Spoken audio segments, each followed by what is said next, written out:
first chapter is getting you on board with how music is written. If you've had any music classes before, if you're a music major or minor, then a lot of this is probably going to be stuff you already know.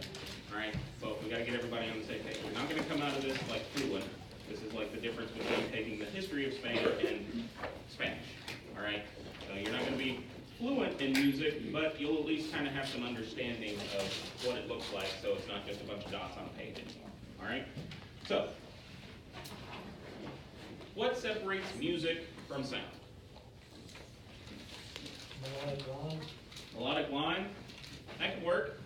It is organization. You know, melodic line is organization.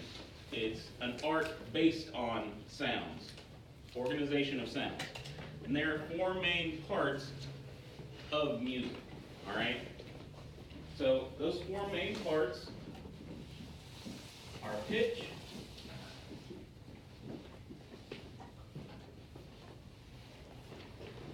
dynamics, tone color,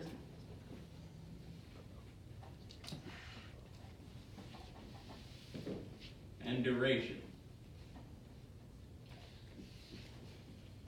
So you take sounds, you organize them to get music, and they all have these four pieces, all right? So what is pitch? Anybody know offhand? Pitch is how high or low a sound is, all right? So you can hear a flute can hit really high notes. A tuba hits really low notes. Piano has a wide range of notes. So that's the pitch of a note. It's highness or lowness. It's a sound wave, right? So you're looking at something like that. And the smaller the element that's vibrating, because it's all about vibration, the higher the sound is. A smaller guitar string sounds higher than a bigger guitar string. So the smaller whatever is vibrating is, the higher pitch it's going to sound. All right? So things can have different pitches. You can, change pitch all over the place. But what if it has a definite pitch? An instrument playing a note, a singer holding a note. It's got a definite pitch. It's called a tone. All right? So there's tone and tone color, which are two different things. But tone is when you have a definite pitch. So that wave, if you're looking from a scientific perspective, that wave will be perfectly symmetrical. All right? Won't have any weird fluctuations in it. When we're talking about music, there are names for these pitches. All right? The easiest way I say to visualize this is through a piano. Most people at least know what a piano kind of looks like. So if you're looking at a keyboard, you've got a bunch of white keys, right?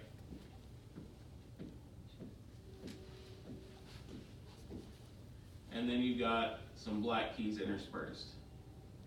And the black keys are in a pattern of 2, 3, 2, 3, 2, 3. All right? So you can go up an entire keyboard and see this pattern continue. And these correspond to pitches and their note names. All right? So in Western music, we use the first 7 letters of the alphabet. All right? So A up through G. And the way to find that on a piano, the most basic way to find that, is to find C. Because C is always to the left of the 2 black notes. So you find your 2 black notes, you go to the white note immediately to the left of it. So that's a C. Same here, 2 black notes, white note immediately to the left is a C. That pattern goes on. White notes are the alphabet name. So C, D, E, F, G, then it repeats. A, B, C, D, E, F, G, and we're back to A again. All right, so it just goes up and up and up on those white notes. That's how we determine pitches. All right. What are the black notes? Sharps and flats. All right. So when we're talking about these in-between pitches, we have slightly different names for them. So you have what's called a sharp,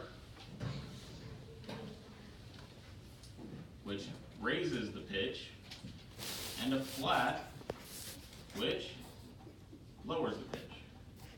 They have their own symbols. A sharp is a pound sign, or a hashtag if you prefer. All right, a flat kind of looks like a lowercase b, kind of. So if you were saying C sharp, the key would be C sharp. If you're saying G flat, G flat. Put it up top, kind of like an exponent. All right. That means some things have the same name. All right. So it's the key immediately to the left or right. Sharp, you go to the right if you're looking at a piano, to the left if you're flatting it. So this black note here is C sharp. This black note here is D sharp. There's nothing between E and F. Technically F can also be E sharp. You see it sometimes, it doesn't. It's not a whole lot, but it exists. F sharp, and so on. But they are also the black key immediately to the left of a white note. So this is also D flat. This is also E flat. This is also G flat, and so on. All right, so technically this is also F flat. All right, so that's how pitches are laid out. Piano is the easiest way to visualize because they're all right there. Guitar works the same way. If you know how to play guitar, the frets are just these notes in order, just up the neck, right? Eventually you swap to a different string. But that's the gist of it, all right? Wind instruments are harder because they're button combinations and vowel combinations and things like that, but the piano is about the easiest way to visualize it, all right? So when you're talking about how far an instrument can go, how its distance between its lowest end and its highest end, that's its pitch range, all right? Pretty simple, it's just the range of its pitches, right? So the piano has 88 keys, wide range. Flute, its range is way up high. Tuba, its range is way down low. Some in the middle. Voices have different ranges. If you're a classically trained singer, they say you have roughly 2 octaves. So an octave would be C to C or A to A. So you have 2 of those in your range. Most untrained vocalists, they say your singing voice would only reach about an octave and a half, maybe. All right? So wide range depending on what you got. Questions about pitch? Kind of easy to grasp highs and lows. So now, nothing on that. Let's go to dynamics. What's dynamics? Yes.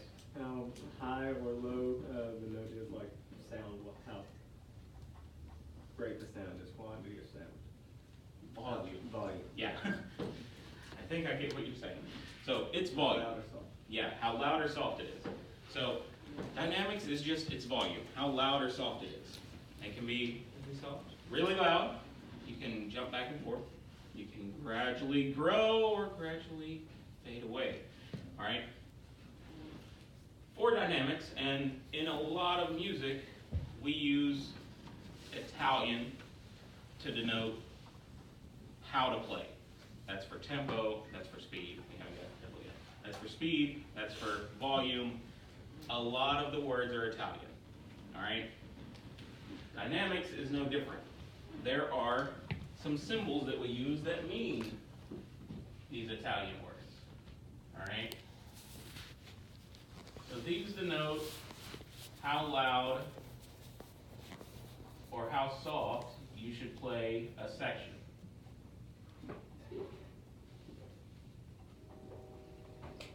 So P's and F's,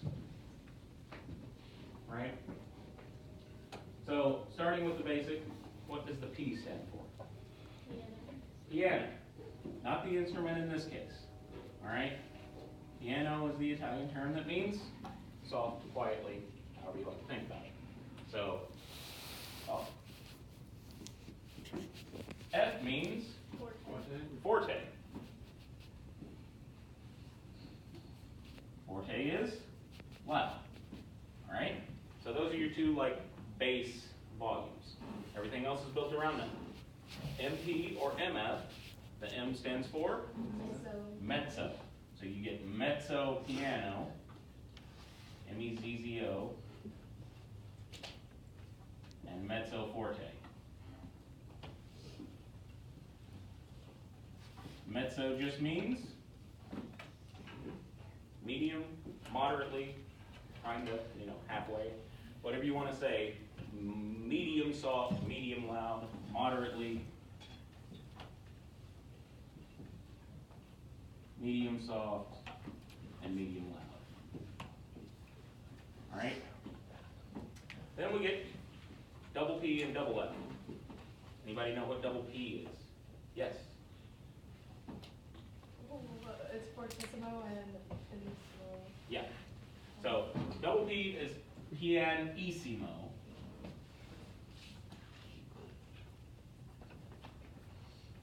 And then double F would be fortissimo, which would mean very soft and very loud. All right? Some more contemporary music have started adding more P's and more F's. All you have to do is add an EC. So 2 would be fortissimo, 3 fortissimo. You can just keep going fortissi, issy. All right. So you don't see it a lot, but it is more contemporary. You see 3s quite a bit, 4s sometimes. Anything past that is just them trying to really drive home that there's something. All right. So this would mean if you saw piano on a piece, you would see this symbol, just a P, stylized. It would mean the section that you're playing is quiet. All right. You would stay playing quietly until you saw a different symbol. Right. And then if it got to forte, you would immediately jump to loud. No in between. You just go from one to the other. All right. What if you wanted a gradual thing? All right. Crescendo. So crescendo is a gradual increase. And there's a nice handy symbol that means that. And it's literally just that. Starting soft, getting louder, and it's called a crescendo. If you're going the opposite way, I think you can guess the symbol. And it's called a decrescendo. Another name is a diminuendo. So decrescendo or diminuendo.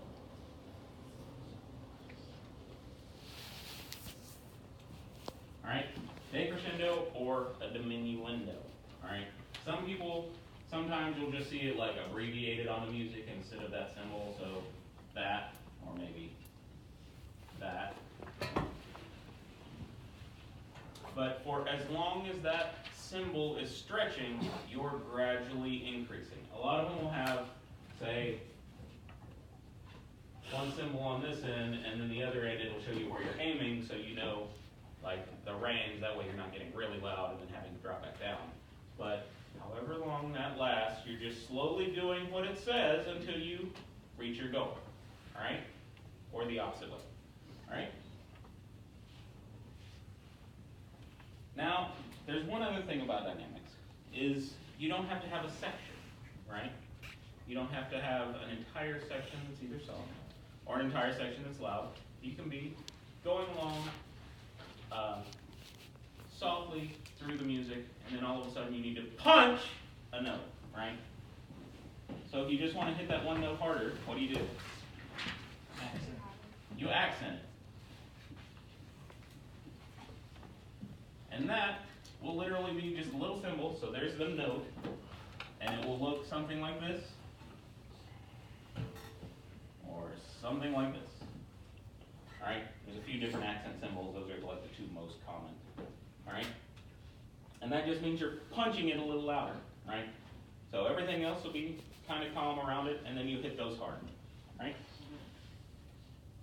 So that's dynamics. Any questions on that? Volume. Other option is to just turn the knob on the radio. Right? No? So, up next is tone color. This one's possibly the kind of hardest to understand, just because it's not as easy to hear sometimes. Tone color, another word for tone color is timbre. Alright? Not pronounced like it looks like it is. It's like timbre. Timbre is a quality. It's the quality that distinguishes a sound. A sound can be bright, a sound can be rich, a sound can be mellow. Easiest way to think about this is a trumpet and a clarinet can hit the same note. Will they sound the same? No. No, because they're two different instruments. If a vocalist is singing a note and a tuba is playing the same note, are they going to sound the same? No, because one's a voice and one's an instrument. All right, so it's what differentiates sounds from each other. They can have the same pitch, they can have the same dynamics, they can have the same duration, but if it's two different instruments, if it's two different voices, they're not going to sound the same. They're going to have a different timbre. All right, everybody's got a different timbre to their voice. So this is where we split up into singing versus instruments. All right, so you have a lot of categories to plug these into. We'll start with singing because it's kind of the shortest, because, well, you'll see why.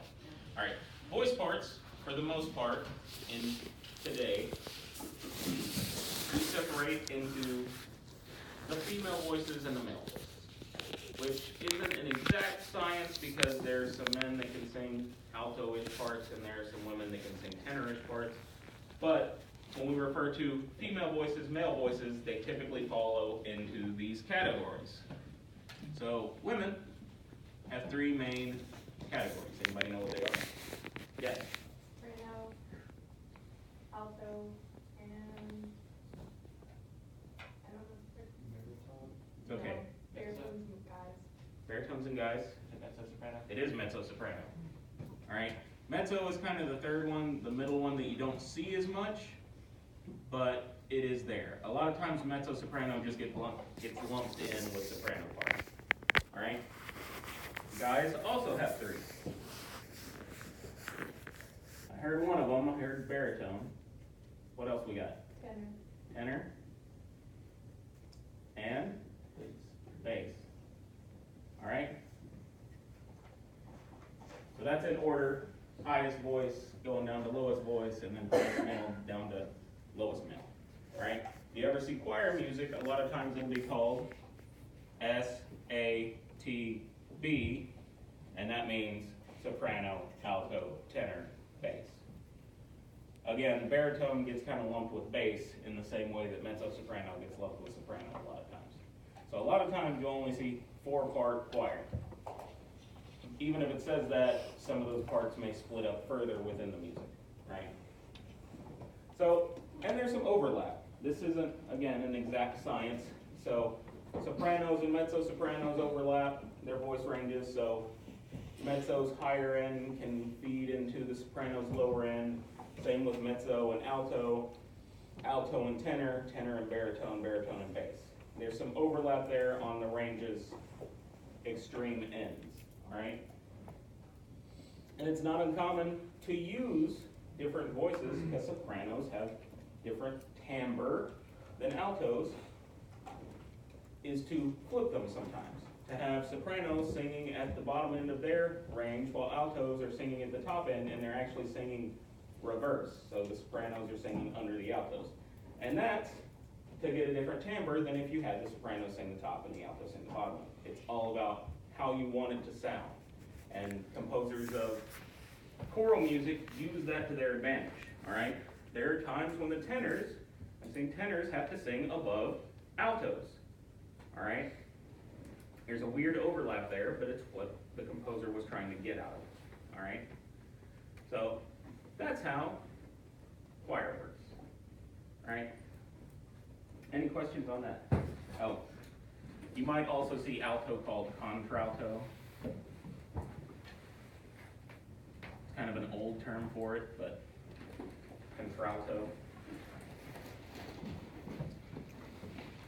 No questions on singing? Who here's in choir? Or has been in choir? Couple people. All right. We have a choir. Join choir. If you're not in choir, join choir. All right? We have two. All right? Instruments. Instruments talk about register. All right? Register is like its pitch range. So register is an instrument's pitch range. It's its total notes that it can hit. There are 6 basic categories of instruments in the West. If you look at some Eastern music, they have different categories for it. We'll get to that on down the line. But European music, American music, any kind of Western music pretty much puts it into one of these 6 categories. All right? What's a category? Anybody know one? Woodwind. Brass, Yep. percussion, Right. vocal. What? Is it like auxiliary? Auxiliary. Auxiliary. All right. Those aren't instruments. All right. So we'll go one group at a time. Woodwind. First one. All right. Name a woodwind instrument. Flute, clarinet, saxophone. Flute, clarinet, saxophone. There's a bunch. There's a bunch of types of clarinet. You've got alto clarinet and bass clarinet. Contrabass. Yep. You've got saxophones, which there are a bunch of types of. Saxophones actually have a good naming convention. Soprano saxophone, alto saxophone, tenor saxophone, baritone saxophone, bass saxophone. There's some really weird ones too. But, you have oboe, bassoon. Believe it or not, English horn. All right. French horn is a brass instrument. English horn is a woodwind instrument. All right. Don't ask why. It's just what they call it. All right. So woodwinds are called that because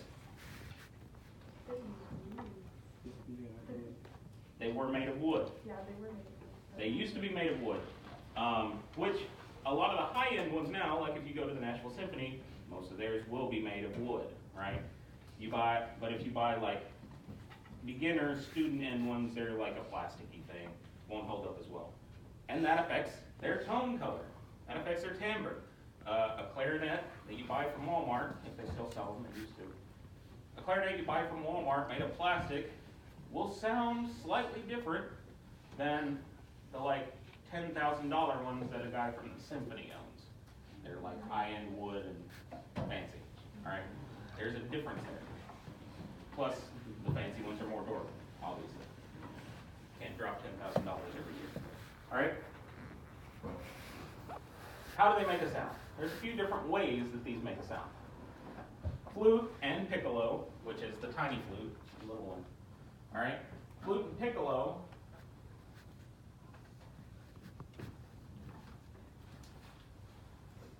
Anybody ever taken a Coke bottle or any kind of bottle, blown across the top of it, made a whistling sound? That's how a flute makes a sound. All right.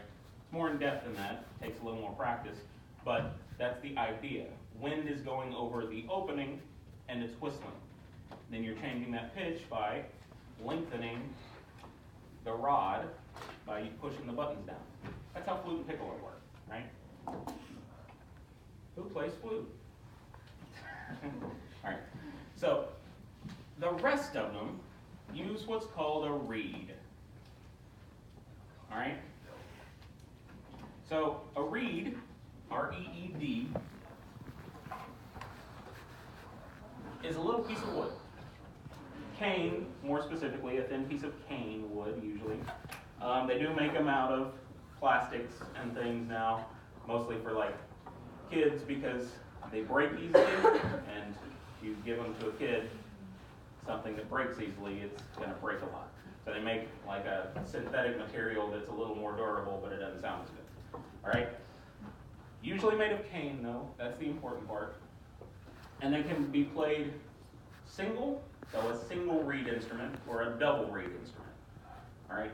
Single reeds, at least what I've got listed up here, are the clarinet family, the saxophone family. All right?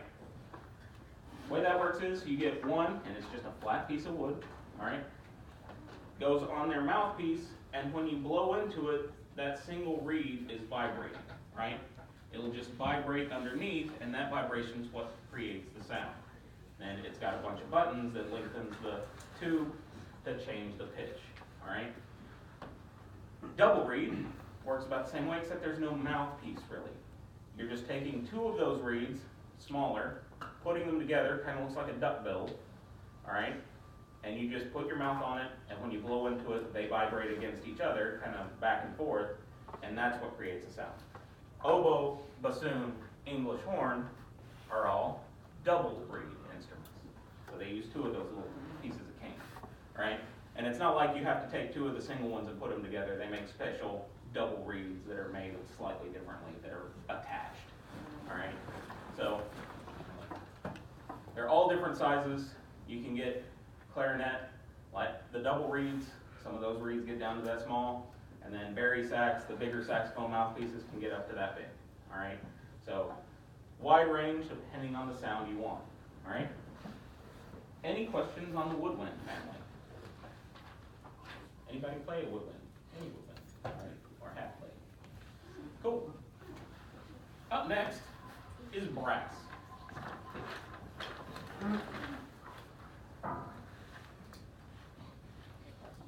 Those are the metal looking ones, all right? Sort of made from brass, used to be, not really anymore. Gold, silvers, things like that. Anybody name one? French horn. Trumpet, French horn, that's cheating, that, I told you that. Mellophone. Yeah, but your mellophone is just a marching French horn. All right? Mellophone, heard tuba, heard baritone. Another name for a baritone sort of is, there you go.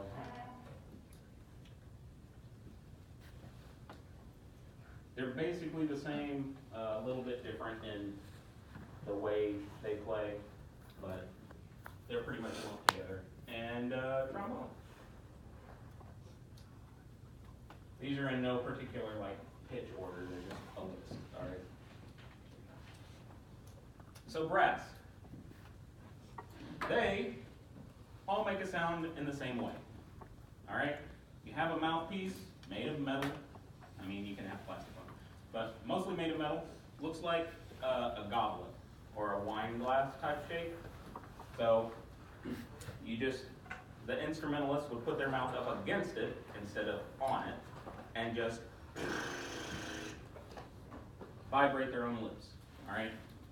And it's that vibration that makes the sound. It feeds through the tubes, comes out as a noise. And the mouthpieces come in a wide range of sizes, all right? Tubas can get up to about that big around, so it goes around your whole mouth.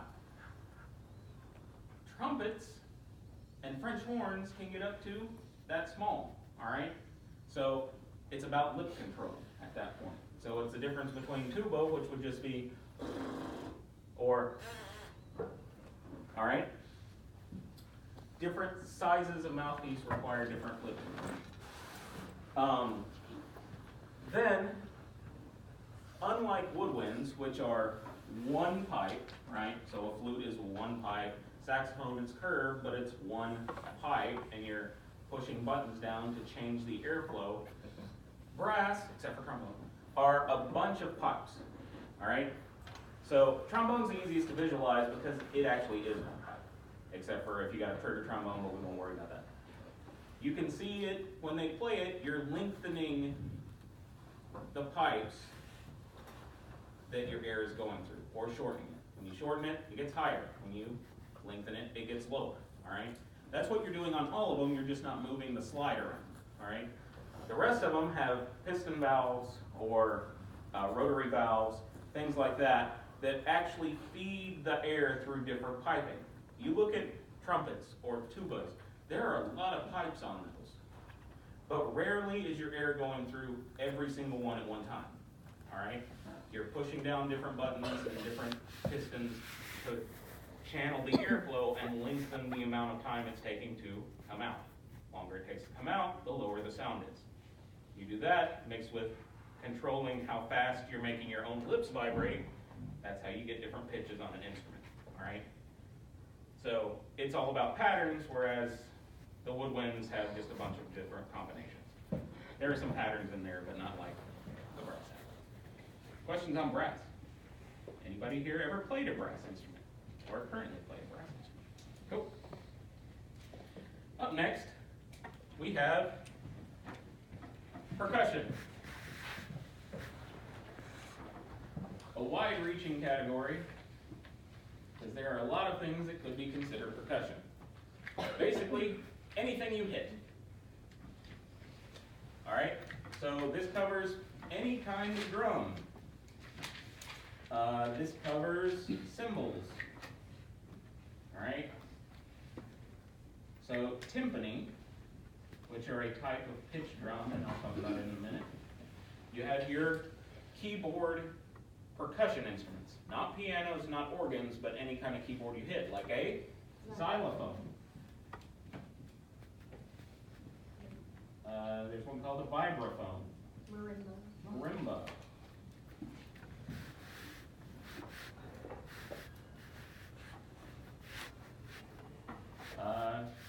Bells.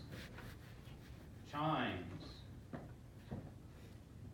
Then you get down to your little handheld ones, like a triangle. Someone always mentions a triangle. Tambourine. I'm going to stop there because I'm running out of board. All right? Like I said, you can have a bunch of percussion instruments. All right? There's all kinds of handheld ones. You got castanets, the little clicky things. You've got triangle. You've got wood blocks, temple blocks, wind chimes. Any kind of thing that you strike the thing, not counting if you hit a string, so strings are out. But if you're striking like a hard surface of any kind, it's a percussion instrument. All right? Shakers, rain drums, weird little, all right? Bunch of noisemakers. And there are two other categories within the percussion section. They're pitched and non-pitched, all right? And you can kind of guess what that is. One has a pitch, one doesn't. And technically they all kind of have a pitch because you can tune them. But what this kind of means is you can easily tune them, or they have a range of pitches. For example, a snare drum, it has, you just hit it, all right? You just hit the snare drum. You can kind of tweak that, but you need a little key, and it's really hard. You got to crank the tuning knobs. It's not easy to change its pitch. So it's considered a non-pitched instrument because it's not really supposed to be changed. All right, so that's snare drum, bass drums, technically, cymbals, tambourine. Those are non-pitched, all right? It just kind of makes a sound. Pitched are the keyboards, xylophone, because they have a set of bars of different pitches, and you can play up and down, they're melodic.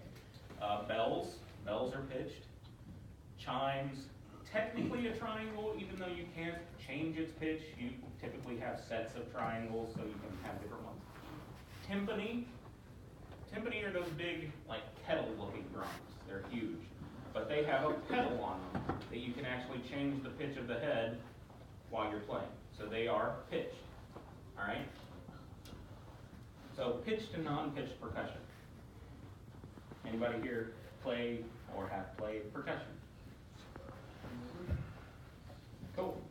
So, people that are raising their hands and aren't in band, you need to come talk to them. All right?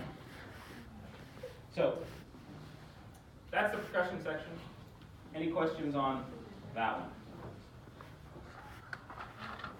No? All right. Moving right along. What's another one? This is 3 of the 6. String. All right. Go with string next.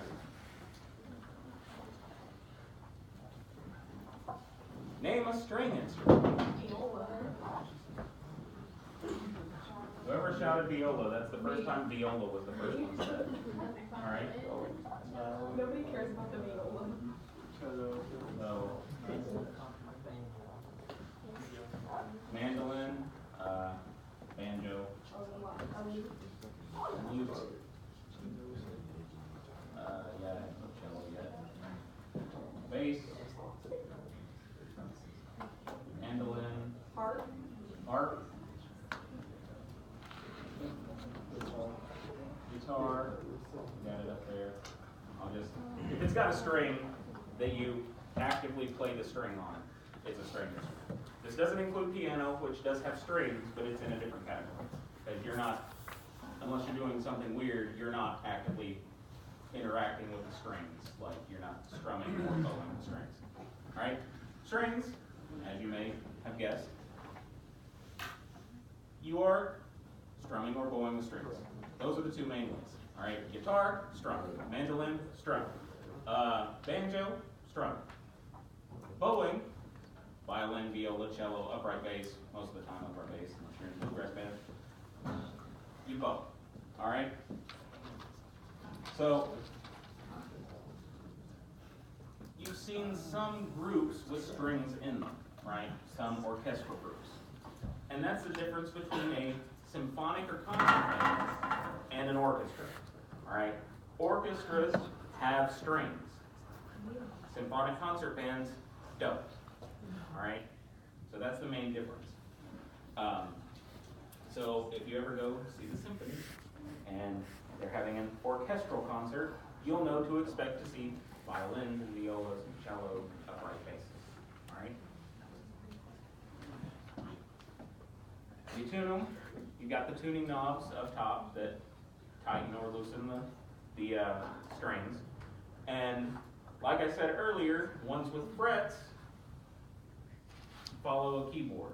They go up by half steps. So boom, boom, boom, boom, boom. Alright, and you shift up. Ones without frets work the same way, it's just you've got to know where you're putting your fingers. Alright? So any questions on strings? Who here has played a string or does play a string? Alright? No questions on strings? Fifth category.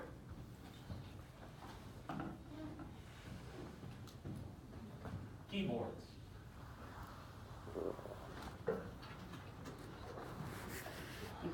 Again, they're keyboard percussion, which is xylophone and stuff. But this is keyboards that you play with your fingers, right? You're not hitting them, you're pushing the notes down, which would include synth. We'll get You there. see it a lot. Yeah, we'll get there. Piano. Organ. And one more, Harpsichord. harpsichord. Three main ones we're going to talk about. We'll get to synth in a second, but there's a reason it's not. Accordion?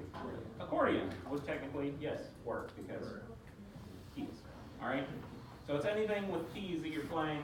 Synth is in a kind of weird category. But, a bunch of keys. Piano has 88 keys. Alright? Typical piano. There are weird extended range ones and then shorter ones. And you just hit the keys, it activates basically a mechanism within. Alright? Depending on which one you're playing, it's different. Piano, when you hit the note, inside there's a hammer that will hit a group of strings. Right? Depending on how hard or softly you push the note down, is how hard or soft the hammer hits the strings. That's why piano became the instrument a couple hundred years ago, because it used to be harpsichord. Because harpsichord was the main solo instrument for a while, and then when the piano was invented, everybody shifted. Because harpsichord, while it works kind of like a piano, it doesn't have this easy volume control. Piano, you can play soft, you can play loud, you can play all the way in between. Harpsichord basically has two sounds. You're not playing it or you are. All right? So the way it works is it's got strings inside, like a piano. When you hit the button, a pick just picks the string. All right? It's actually called a plectrum, but it's a little almost like a guitar pick, and it's just plucking the string. All right? Not much volume. Organ, you got two types. You got electronic and you got pipe. You want to see a pipe organ down there. All right? You're hitting the button, and it's either electronic, so it's coming out a speaker, or it's sending the signal up through the pipes, sending the wind up through the corresponding pipes. That's why there's so many. Because you've got not only one set of keys, some have two. I think this one down here has two. There's some with three. You see any from like big old cathedrals, they might have as many as 5 or 6 sets of keys. All right? So then you've got the knobs on the side. You look at it, you've seen the little like round knobs that you can pull out or push in. Those are called stops. That's the phrase pulling out all the stops. Because that would mean playing it as loudly as you can. Each one of those knobs corresponds to a sound. All right? So different organs have different sounds. You can have trumpet sounds, flute sounds, clarinet sounds. Different pipes creating different tone colors. So you could play a note with one set of stops pulled out, push in those stops, pull out some different ones, hit the same key, it will have a different timbre because now you're feeding it through a different set of pipes. All right? That's how organists play a whole bunch of stuff, and then they've got the feed pedals, and it's wild to watch. All right? So any questions on keyboards? Okay. Last one, not least, is the newest one. Auxiliary. Yeah. I guess you could call it that, but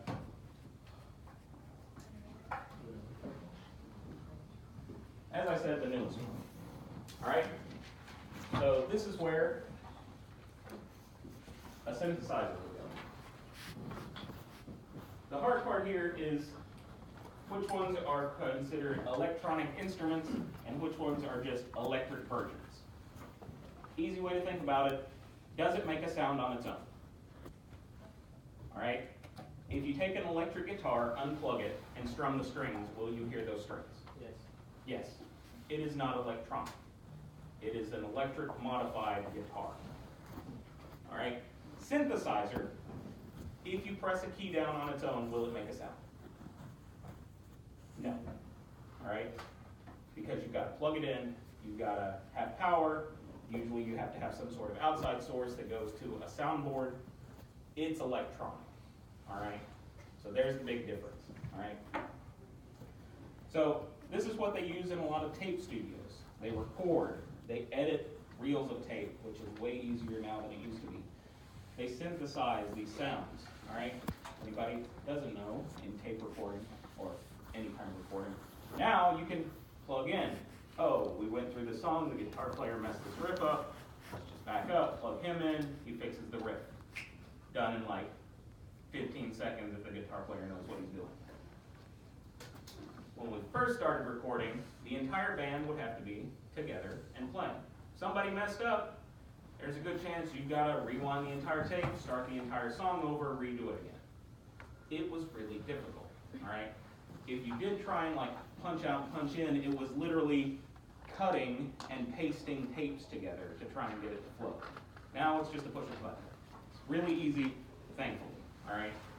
Doesn't mean it makes the job on the musician any easier as far as learning the music, but at least you don't have to play the same song 50 times now, all right? So this is basically any kind of system that uses electronic components to generate, modify, control the sound, right? Again, that's where the gray area between stuff like electric guitars work, but you kind of get where I'm coming from with the electric versus electronic, all right? Any questions on electronic? Obviously the newest category of the 6, all right? So, while we're talking about instruments, I will tell you the full score order. a score is what the conductor is looking at. Alright, you go see a concert, you go see a symphony, anybody like that, there'll be one dude with his back to the audience waving a baton, waving a stick around. He's the one that's telling the band where to come in. Well, here's the beat, alright? Flutes come in now, trumpets come in now, percussion you shouldn't be in yet, stop playing, alright? There's a score order. If you're looking at a concert band from top to bottom, it will be woodwind, brass, and percussion. Always. Alright, you'll have all of your woodwinds in order from not really highest to lowest, they'll be grouped by like flutes and clarinets and saxophones, things like that. Then all your brass, then all your percussion. If you're looking at an orchestral score, you'll have those three at the top, and at the bottom you'll have strings. Alright? So, follows the same thing, they just put the strings at the bottom of an orchestral score. Alright? So, also in the orchestra, if you go see one, you'll have the conductor, which is waving the baton, you'll have what's called the concert master. 90% of the time, the concert master is the first chair violin. Alright? So they'll come out before, probably tune everybody up, they'll be the one to start the tuning, and they take all the solos, they're gonna show off, you know. But that's the score order. Woodwind, brass, percussion, and strings. Any questions on instrumentation? Alright. Because this is a long class, I'm going to give everybody about 5 minutes while I get up and stretch, go get a drink if you need to, stuff like that. We'll cover the rest of it, we'll hit